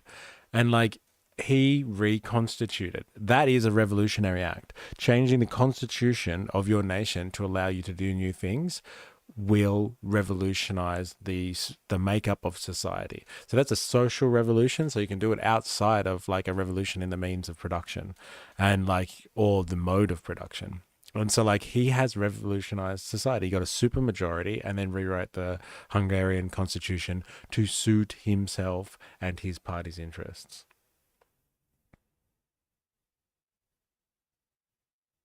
Yes, the latest podcast episode. That's a good idea. I might put the link in for the podcast.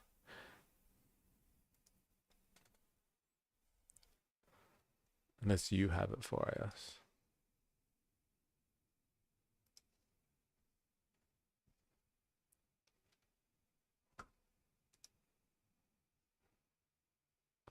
Revolution in media. Here it is.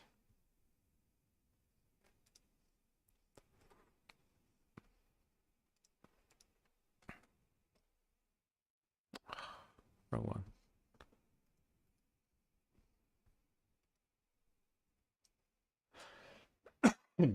Yeah, that is a podcast where we talk about this idea a lot, about like how revolution, a social revolution, can just be rewriting the constitution and like to favor you and your interests. The Hungarian constitution. He took over the media through government regulation, censorship, and financial pressure, and today he controls 85% of the average Hungarian sources of information. He undermined the judiciary and the rule of law by expanding and packing the Constitutional Court with loyalists, forcing independent judges to retire, cutting back the court's jurisdiction, and drastically revising the Constitution. He built a governing base out of the new oligarchy of corrupt businesses who had benefited from non-competitive government contracts with funding that was supplied indirectly by EU grants to Hungary as a new EU member state. The grants totaled nearly 30 billion euros before they were finally suspended by the EU in 2020, when Hungary was held by the European Court of Justice to be violating the EU's basic rule of law requirements. Orban systematically weakened Hungarian civil society, branding organizations that received funding from abroad, from the US or from Europe, as foreign agents, conducting harassment investigations of critics and taking away the academic freedom of universities. Now, as I said, academic freedom of universities, attacking the civil service, does it sound like anything that's happening at the moment? I'll leave that with you. I was running an international university, chartered in the US, but with students from over 100 countries, graduate institution, whose mission was to revive academic freedom in Eastern Europe. During the Obama presidency, when the US promoted academic freedom, I was able to protect CEU from Orban and expand its academic programs and its campus. And it was a proud achievement in that respect. But when Trump was elected in 2016, he endorsed Orban. Orban took the gloves off and started attacking universities, ultimately 2 years later, forcing CEU out of the country and taking over other universities by censoring and dictating what they could teach. So Viktor Orbán has become not only a long-time 15-year prime minister in Hungary, but the icon of anti-democratic nationalists on both sides of the Atlantic. And he's had a big influence on Donald Trump's MAGA movement. Steve Bannon has declared that Orbán was Trump before there was Trump. And I think that's certainly amply demonstrated by the story I've just told. Orbán developed a playbook, a political playbook, that has kept him in power since he was first elected in 2010, and it's now a blueprint, and it's been very formally adopted for Trump's Project 2025. So here's what the Orbán playbook Project 2025, the 900-page manifesto written by the right-wing think tanks and institutions in America for dissemination throughout the Republican Party, so throughout the GOP, that is supposed to basically dictate all of the policy decisions and the directions that conservatives should go in following the win of a successful Republican candidate and a successful takeover of Congress too at the next election, which was this one that we just had recently. So Project 2025 is the conservative playbook, and it's related to Viktor Orbán's ascendancy to power and his creation of an authoritarian style of democracy, illiberal democracy. And so, like, you know, if Project 2025 has links to Orbán's playbook, and he's like literally calls his form of democracy illiberal democracy, which allows a figure like him to have control over the media, the courts, academia, the civil service, etc., etc. Like, you know, it says a lot about Project 2025. And like, I know there's like, we spoke about this last week, and I think Jag has it on his reading list, and like I've got it as well. But like, you know, it's going to be some painful reading, you know, going through 900 pages of like, this is how we basically destroy political freedom in this country, and like ensure that the government machine and the centers of power work for a small political ruling class and a wealthy elite. I'll have to read it, but if that's what Project 2025 is modeling itself on, this is a scary time. This is a very scary time to, you know, to be alive, because like we are witnessing a very open-armed and warmly embraced end to democracy in like the Western world, and like political freedom, or the freedoms that come with living in like a broadly democratic style of society. It's very interesting. Just jumping back a bit, Christianity is a great justification for some things, e.g. rejecting virtue signaling. The Pharisees who prayed loudest is one of Jesus's first big hits. Very, very popular story. Yeah, it is a rejection of virtue signaling, isn't it? That's very interesting. The long history, ye old virtue signaling, turning people away. One of Jesus's first big hits. Very interesting. Prescribes, I'm going to summarize it, and what Trump really has been doing, I think we could see. First, take over your party and enforce party discipline through the constant use of political threats to stamp out dissent within the party. Second, build your base by appealing to fear and hate and branding immigrants and cultural minorities as threats to society and demonizing your opponents as enemies of the people.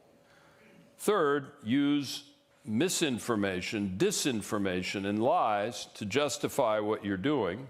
Misinformation, disinformation, and lies. Why don't you just say lies?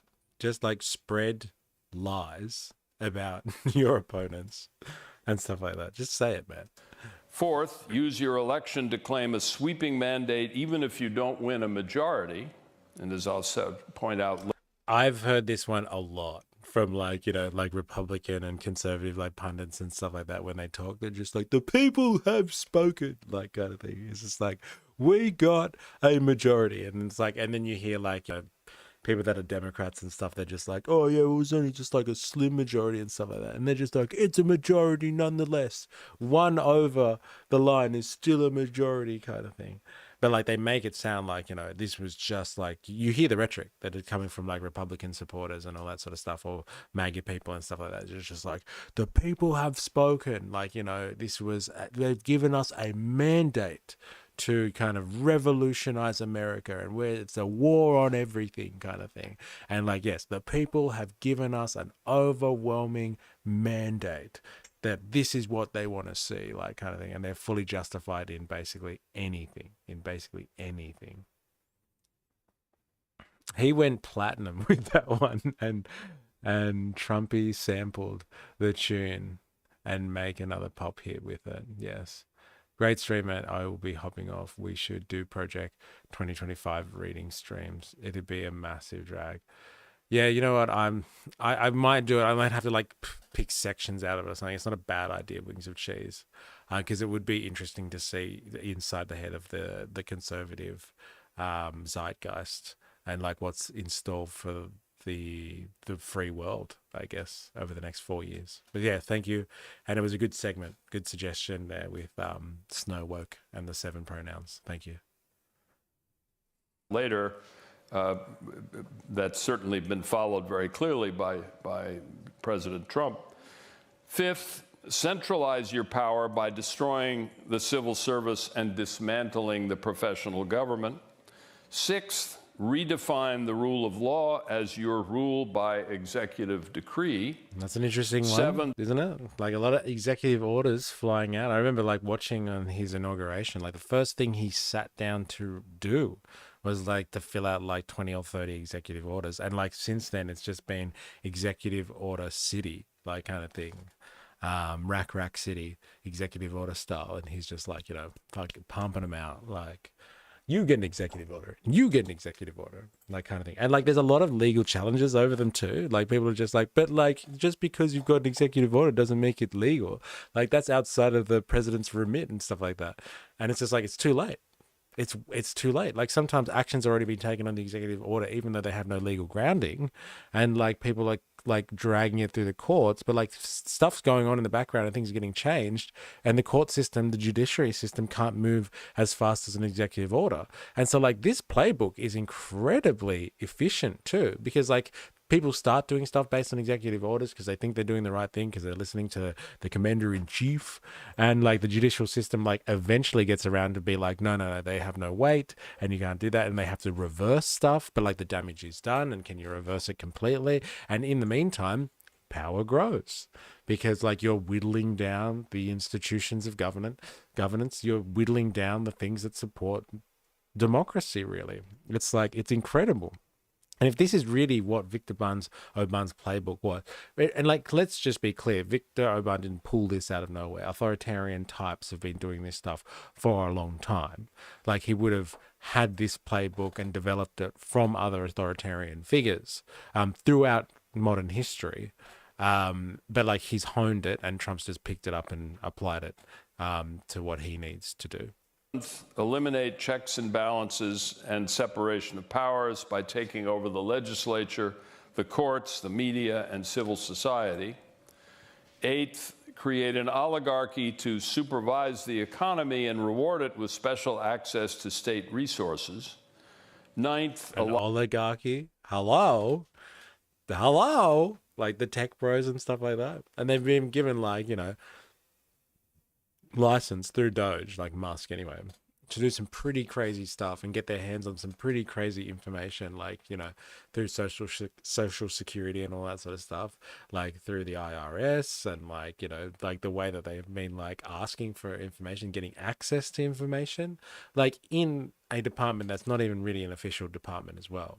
Like, you know, pretty scary stuff, pretty crazy stuff.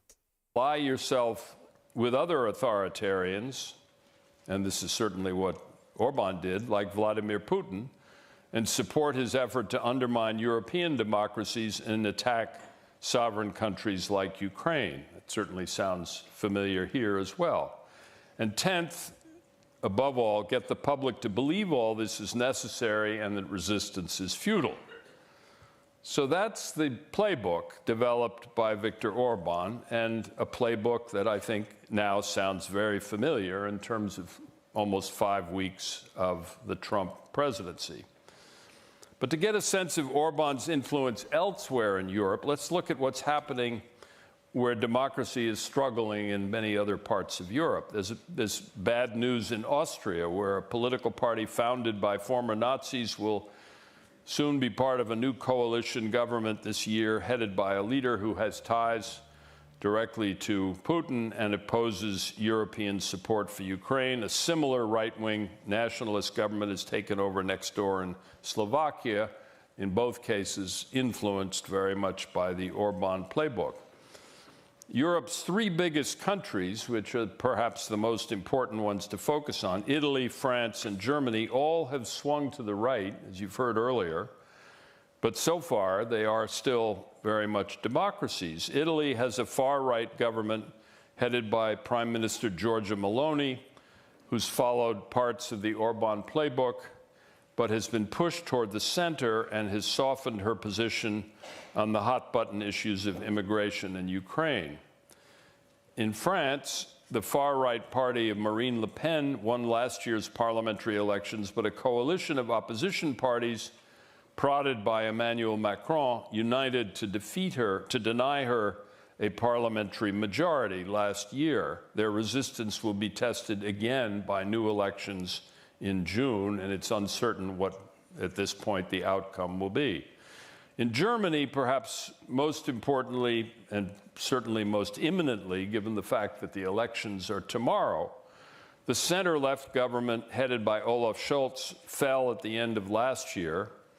Parliamentary elections are taking place tomorrow that will determine whether the far-right AfD party, Alternative for Germany, will become part of a new government. Viktor Orbán, Elon Musk, and J.D. Vance have all endorsed the AfD, but the polls show that 71% of Germans continue to believe that the AfD is a threat to democracy because of its continuing connections directly to the Nazi past and many of the past policies. Poland, the biggest new democracy in Eastern Europe, at first adopted but now is resisting the Orban model, a far-right government that was elected in 2015, almost destroyed the independence of the judiciary, but opposition parties united to defend the courts and defeat the regime in 2023, replacing it with a centrist government headed by Donald Tusk with a strong commitment to restore Polish democracy. So that is a snapshot of the current state of democracy. It's always the centrists. Like, you know, when like people come together because they're scared of the right, they're just like, all right, this is what we need to do. We need to resist the right at all costs. Let's join together and we'll become centrists. Like, we'll form a party that basically aligns on centrist values. And then you get a little bit more of the same, a little bit more neoliberalism. And then the neoliberalism kicks in over the next few years. And then people are just like, wait a minute, why do we get these people in for? Let's go right wing again. And then like you shift a little bit more right, and a little bit more right wing and all that sort of stuff. Like there's just, at all costs, it doesn't matter how big the threat of like, you know, authoritarianism is against democracy, never go left wing. Never go proper left wing.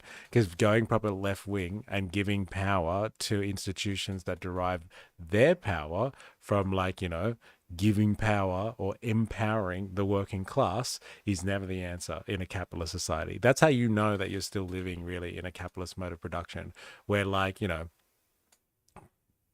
we would rather authoritarianism, like the capitalists can still work with authoritarians. You can still work with authoritarians, but lefties, they give too much power to the working class, try to balance out like that wealth distribution a little bit more and all that sort of stuff. No. We are not going to share the fruits of the capitalist mode of production, the wealth, the riches, and all that sort of stuff. We're not going to share that with the working class and stuff like that.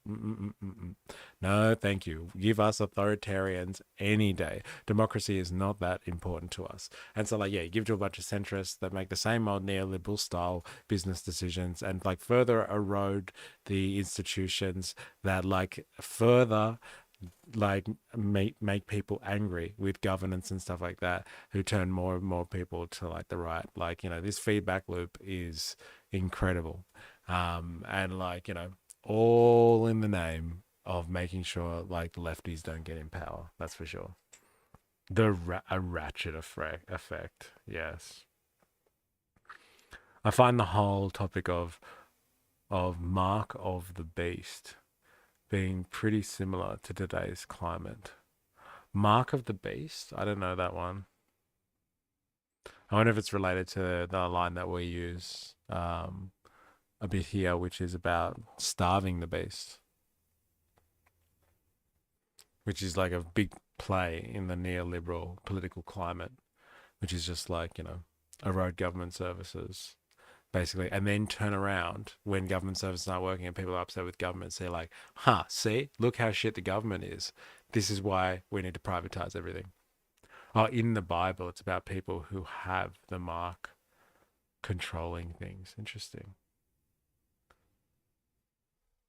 And the beast refers to the devil, I guess. See governance in Europe. So what lessons can we draw from all this? One lesson, a very important lesson, is that populist movements start as reactions to destabilizing events, not surprisingly, like economic or cultural or pandemic upheavals. Yeah, so popular uprisings are the result of like significant junctures that are usually related to economic issues. Like what we talk about, like all the goddamn time. It's just like, at the end of the day, it is like the economic considerations, like the things that cause people heartache, like their living standards, their living conditions, and like all related to like the comfortable nature of their circumstances, and how they can buy a ticket into society, a monetary society based on exchange, like how well they're able to navigate that space, basically, because of whatever access they can get to resources, which are dictated to by a circulating medium being money. And like, if there is big problems going on there's a crisis somewhere on an economic level, people are just spurred into populism. And like, everyone's just like, oh wow, isn't that amazing that like that's an impact, and like people are worried about that type of stuff. Like, this is really serious. We should be worried about that. Let's have another centrist government then. All right, that'll do the trick, and that'll stop the right wing from happening. No, no, no, no, no. You have to change like the fundamentals in the system. You have to reconstitute, just like what Viktor Orbán did, but like not in a crazy authoritarian right wing way, like in a way that kind of gives a lot more rights, inalienable rights, to the broader population and ensures their security a little bit more, so they have a little bit more of a foundation to build their lives upon, so they're not so upset with the system and want to react so poorly to it that they'll like let in any psycho that says that that is going to promise change to the broad masses, even though they have absolutely no respect for the masses at all. We've talked about those already quite a bit. And it's important to listen to these movements, to understand their demand for a political response and their interests and what they're pursuing, and to show how democracy can give people influence and ability to adapt to change, while authoritarianism is likely only to suppress their voices and their freedom. Now, that's the message that needs to be delivered. Responding to populism can be done by building coalitions for economic fairness or identity fairness on issues like healthcare, education, taxes, and public spending. There are many historical examples of this, even in the U.S., or especially perhaps in the U.S., like the American Farmer Labor Coalition that brought together urban workers, white farmers, and black sharecroppers and led to the progressive movement and the New Deal in the 20th century. Today, there's an urgent need for this kind of new coalition of left and right. See, like the language of these people, like, look, he's got a great analysis kind of thing of like, Viktor Orbán and stuff, but like these people, no doubt, like this guy here, liberal, like, he's probably progressive minded and stuff like that, loves his democracy, but like at the same time, hey, capitalism just needs a good, vaccination against authoritarianism, and everything will be okay for a couple of generations before we have this discussion again. And it's just like, do you not see the broader pattern here? Do you not see what like the capitalist mode of production is susceptible to? Do you not see what this type of society, based on one where like private interest reigns supreme and like their sole motive is just to profit off society? Do you not see how this is causing the problems that you seem to be so concerned about? Like, it's such a threat to your democracy. If you really like democracy and political freedom and stuff like that, wouldn't you want to change the society a little bit instead of just humanizing capitalism? And so like the rhetoric is like, oh, look at like how these groups got together, black sharecroppers and agriculturalists, or like rural populations and urban working people got together in the early 20th century and as a popular movement brought us the New Deal. They were able to help capitalism like support itself for the next 50 years through this wonderful achievement that was the New Deal. It's just basically like we had to find a new way to keep capitalism going so it didn't devolve into barbarism. And it was the New Deal. Where is the New Deal of our age? Where is the black sharecroppers uniting with, rural workers and urban workers. Like, where's that version in the 21st century? Where's the popular movement that's going to keep capitalism going in a very humanistic way for the next 50 years or so? And so it's like, is it good enough just to want to keep capitalism going in a humanistic way for the next 50 years? Like, how many iterations do you have to go through? We're not dealing with, like,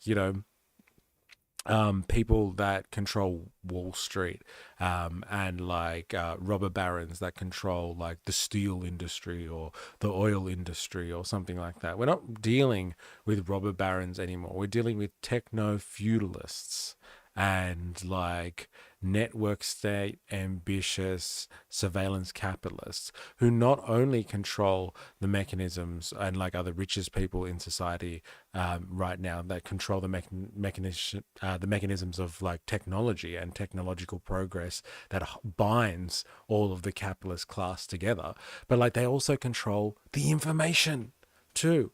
So like not just the means of production of producing stuff, but like all of the information that people get. So like they control like public opinion and our concept of reality.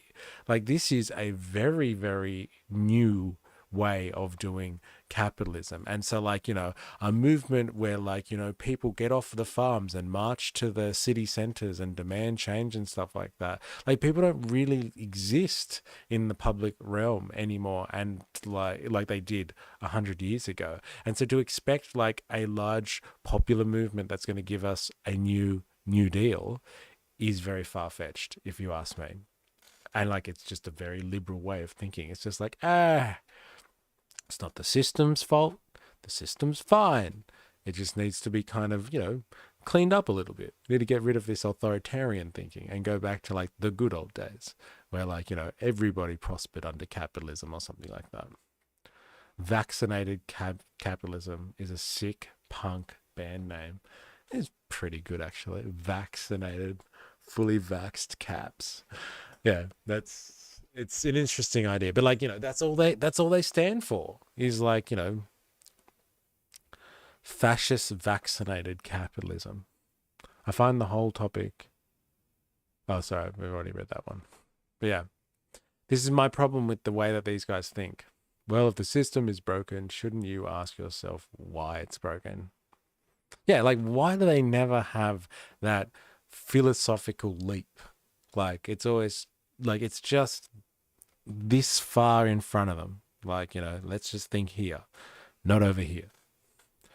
And you have to ask, or is it working as intended? Yeah, it's working just fine, actually. Second lesson is that defending democracy actually is the most patriotic cause of any nation. In the Orban playbook, the national flag is hijacked by the authoritarian leader and not otherwise available to the public other than those who are his followers. The flag must be reclaimed as a symbol of the... I really like this idea, I must admit, like reclaiming the flag. Like in Australia, like the flag has been kind of claimed by like, right-wing movements, racist movements, I guess you would say, like people that are, anti-immigration and stuff like that. And like, so people get the flag like tattooed on them, or they wrap themselves in a flag to show that like they're xenophobic and they're like anti this and anti that. But like, if you could reclaim your own national flag and like to take it away from having any meaning that is like associated with like kind of xenophobic, chauvinistic kind of tendencies, which are like, combative and like, create that culture of us versus them, and like just reclaim it on the sense of pride. And like, just like, this flag represents like democracy, or like this, represents political freedom and stuff like that. And like associate it with those types of values. Like you would disarm a lot of kind of hardcore right-wing groups, because they wouldn't be able to use that flag as being like, we really represent what's going on in this country and stuff like that. It'd be a really good way to disarm a lot of like right-wing movements by like everybody like taking the flag in their own context, as opposed to like kind of the very specific xenophobic kind of context that it has taken over the last like 20 years. Like it really used to be like, you know, holding your flag used to just be kind of a symbol of like kind of a love of your country and your culture and all that sort of stuff, which is fine. But like, you know, the nationalistic side of it, like nationalism, like used to kind of create a sense of, you know, we're better than everyone else and we're the supreme culture, and like, you know, migrants and everyone else is like is lesser than us. That type of weaponization of the flag is wrong and rather destructive. And it'd be interesting if you could like, you know, wrestle that back from like those type of more despicable forces within your own nation, and like, you know, kind of disarm them really, and stop them from using like a cultural symbol as their political weapon. Rule of law of a nation built on human rights and freedoms and alliances and humanitarian values. And when these soft power assets are destroyed, as I fear they may be right now being destroyed, a huge void opens up that can be filled by other authoritarians, in this case like Xi and Putin, who were the ultimate political models for Orban and his followers. A third lesson is that Orban's playbook demonizes opponents and labels anyone who doesn't support the leader as an enemy of the people. This stigma is enforced by targeting opponents with penalties like tax audits, or the denials of accreditation, or harassment investigations, or the withdrawing of police protection, or any number of other ways in which an authoritarian can weaponize the state to undermine and destroy democratic opponents. The result is a hollowed-out shell of democracy like Viktor Orbán's Hungary. The U.S. may be different and better situated to resist authoritarianism. It's 30 times bigger and infinitely more diverse than Hungary, and its diversity is the very source of economic and cultural strength. The U.S. has an enormous and active civil society, a judiciary that remains mostly independent, a free and open, if partially captured and manipulated media, and a constitution that guarantees the rights of the people to challenge and change their government. Donald Trump won less than 50% of the vote in last fall's election, and his approval rating is well below that in recent polls. This is not a mandate for hollowing out American democracy. So let me conclude by indicating that current national polls now show that 70%. All right, let's fact check this as well.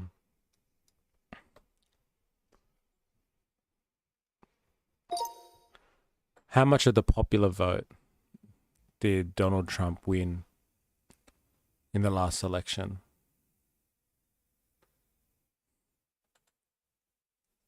Please provide sources.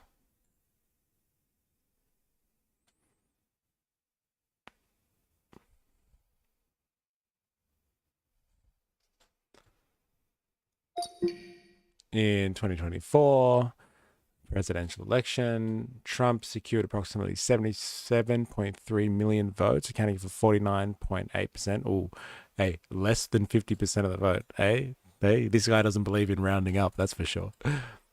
His main opponent, Kamala Harris, received 75 million.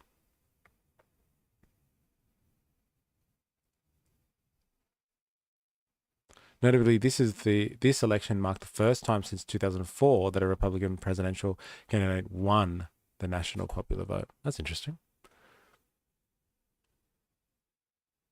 55-ish.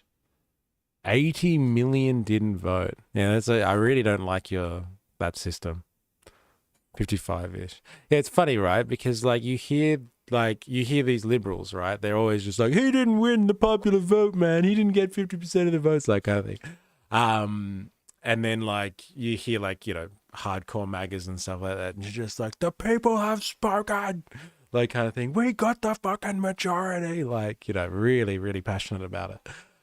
So like I was wondering where this actually sat, like, and this is coming from Fox 9, the American Presidency Project, and Wikipedia, best source ever. All right, what are Trump's approval ratings in the polls currently? Question mark. Sources, please.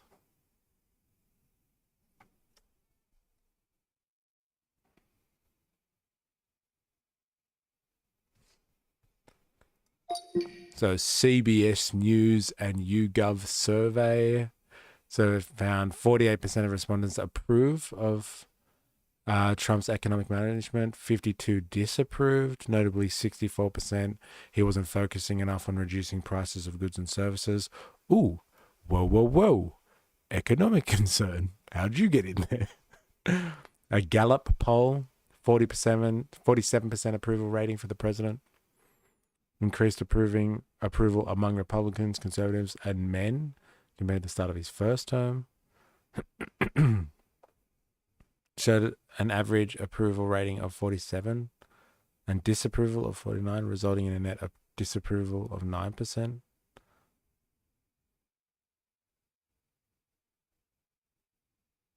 Has strong favorability with Americans, but may be losing support on key issues. My guess didn't account for third-party voters. Yep. Good old third parties, eh? Well, like, this is not as dire as what I've been hearing. Like, I've been listening to, like, kind of liberal media, and they're just like, Trump's approvals are way down. Like, people don't like him anymore, like, kind of thing. That's I don't know, 49, 48, 47. Doesn't sound too bad, actually.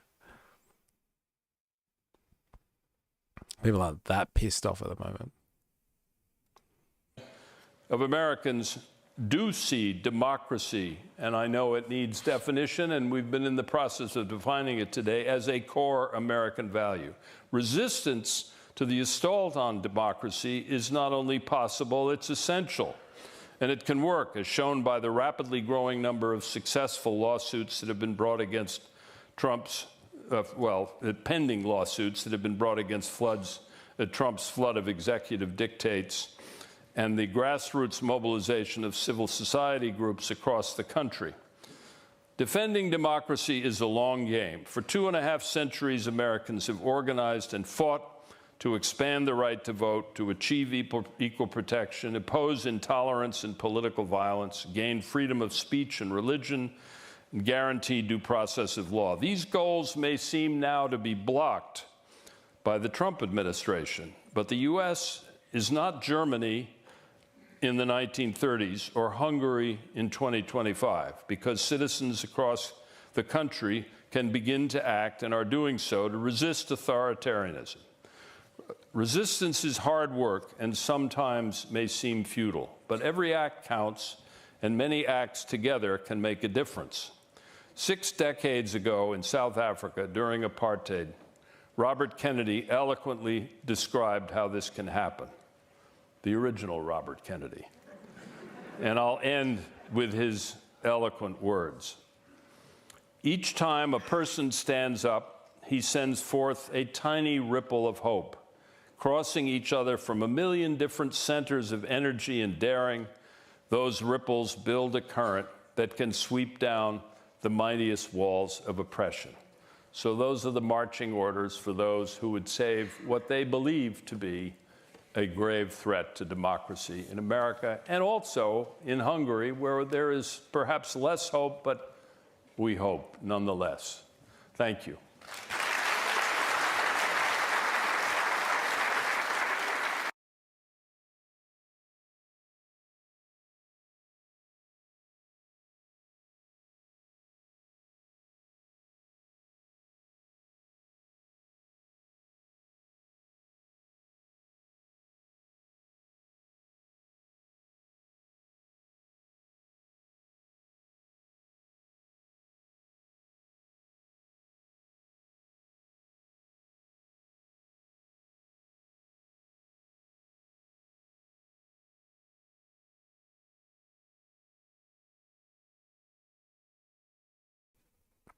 No, I had myself muted. No sound. What I was ranting about, which you could plainly see, but you couldn't hear, was like he spent a lot of time at the end there speaking about like the importance of democracy and like being involved in the system and stuff. And what I don't get and what I do not get from like you Americans, you'll have to explain this to me because I've had this fight with Americans before and with French people before. And like these are the two kind of centers of the liberal democratic world. You have the American kind of revolution, you know, tore yourself away from, you know, the rule of kings and tyrants and stuff like that. And you had the French Revolution and brought in, you know, republicanism in the European sense. And like both of you guys decided for some reason not to have mandatory voting. Like if you really want democracies to do something, and if you really want to know what public opinion is on something, make voting mandatory. Like I don't get it. Like I don't get what is so, you know, illiberal and like so scary about having to rock up and vote. Like democracy in the ancient Greek sense was just like responsibility.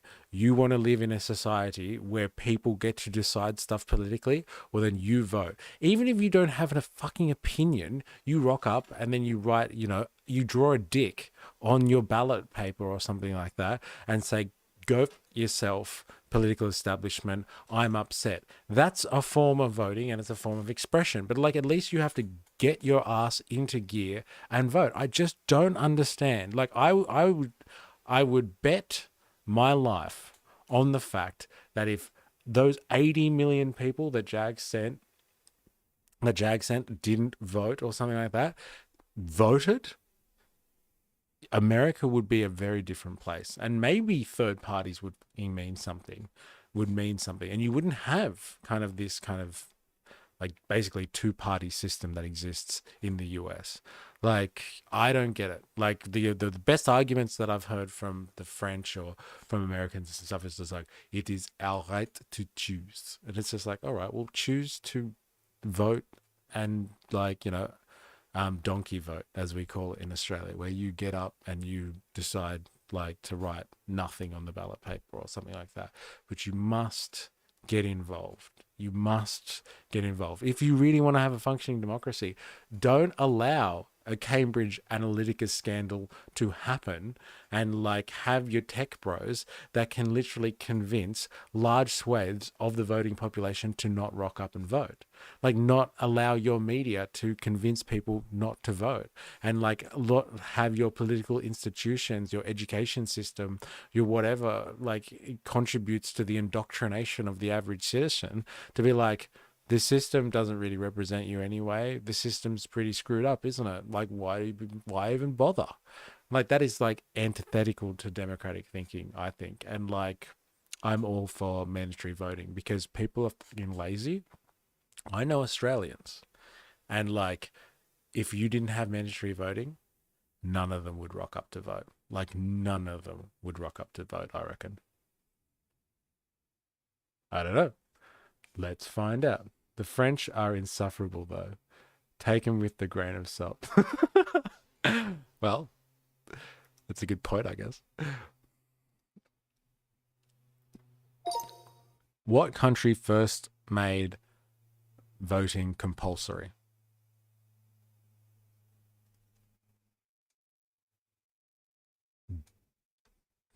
There you go. Belgium, 1893. The system was established as part of electoral reforms that granted universal male suffrage, and it remained in place ever since. Failure to vote without a valid reason can result in fines and other penalties, although enforcement has become more relaxed in recent years. Compulsory voting was later adopted by several other countries, including Australia, 1924, which is one of the most well-known examples of mandatory voting today.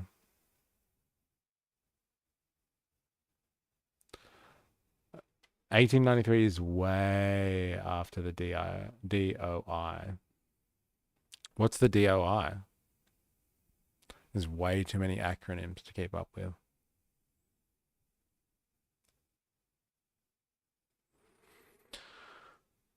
Yeah, look, I don't know, man. Just saying, like, if you want democracy to work, which this guy seems to be very worried about, like, I think you need to rethink what your priorities are when it comes to voting, to democracy. Declaration of Independence, right? Yeah, but like, as if you can't change the system. You're saying like that because it wasn't done compulsory to start with, then like people won't add that in. Like, I reckon you should change it now. I reckon the French should change it now. I don't know. I don't know, man. MysterE 2025. I bet you we won't find mandatory voting in Project 2025. I'll bet you that one as well. That won't be on their list because it's just the Republicans just fine. Just going to say that. So like, I thought this was an interesting side conversation to have with the conversation that we're having at the moment about our techno-feudalists, our surveillance capitalists, our cloudlists, our tech bros, our tech barons, whatever you want to call this group of the bourgeoisie who now has extreme power and controls national politics and geopolitics.